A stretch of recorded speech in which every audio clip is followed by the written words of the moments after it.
Fondé en 1999, GoEx a émergé avec une vision audacieuse. Couvrir les villes du monde entier avec le Wi-Fi gratuit. Cet objectif ambitieux a captivé l'attention des investisseurs et du public. Le modèle économique de l'entreprise était centré sur la fourniture d'un accès Wi-Fi gratuit dans les espaces publics, financé par des partenariats avec les municipalités et des revenus publicitaires. Ce modèle semblait initialement innovant et prometteur, exploitant le besoin croissant de connectivité Internet.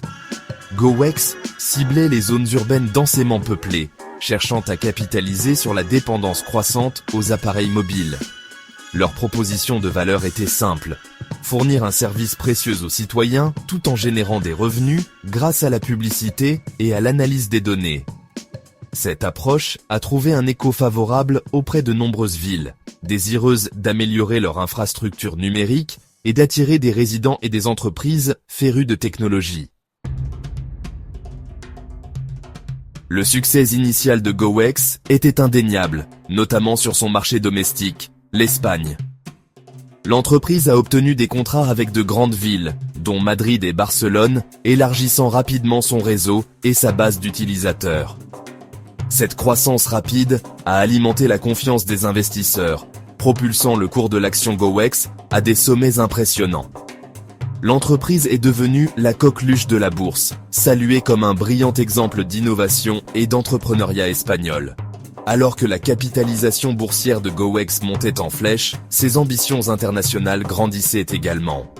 L'entreprise a poursuivi agressivement son expansion sur de nouveaux marchés, obtenant des contrats dans des villes d'Europe, des Amériques et d'Asie. Cette portée mondiale a consolidé l'image de GoEx comme une étoile montante dans l'industrie des télécommunications. Les investisseurs, désireux de capitaliser sur le potentiel apparemment illimité de l'entreprise, ont investi massivement dans GoEx, alimentant son expansion et ses ambitions. Cependant, sous le vernis du succès, se cachait un tissu de mensonges. En 2014, Gotham City Research, une société de vente à découvert, a publié un rapport accablant accusant GoEx de fraude comptable. Le rapport alléguait que GoEx avait gonflé ses revenus et ses bénéfices pendant des années, créant un mirage de succès pour tromper les investisseurs. L'analyse de Gotham City Research a révélé des divergences flagrantes dans les états financiers de GoEx, jetant le doute sur l'authenticité de ses bénéfices déclarés. Le rapport a provoqué une onde de choc sur le marché, entraînant une chute vertigineuse du cours de l'action GoEx. Face à la pression croissante, Genaro Garcia, fondateur et PDG de GoEx, a avoué la fraude. Il a admis avoir fabriqué les résultats financiers de l'entreprise pendant des années, créant un récit fictif de succès pour attirer les investisseurs. L'ampleur de la tromperie était stupéfiante, les revenus réels de GoEx ne représentant qu'une fraction de ce qui avait été déclaré.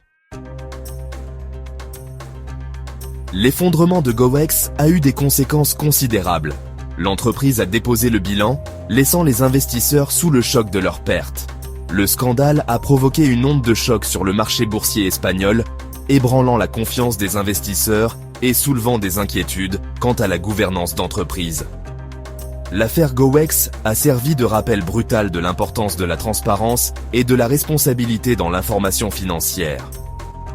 Le scandale a également mis en lumière les risques associés aux sociétés de vente à découvert, comme Gotham City Research. Bien que leur rôle dans la révélation des malversations des entreprises soit indéniable, leurs tactiques et leurs motivations sont souvent examinées de près. L'affaire GoEx a déclenché un débat sur les limites éthiques de la vente à découvert et son impact sur la stabilité du marché.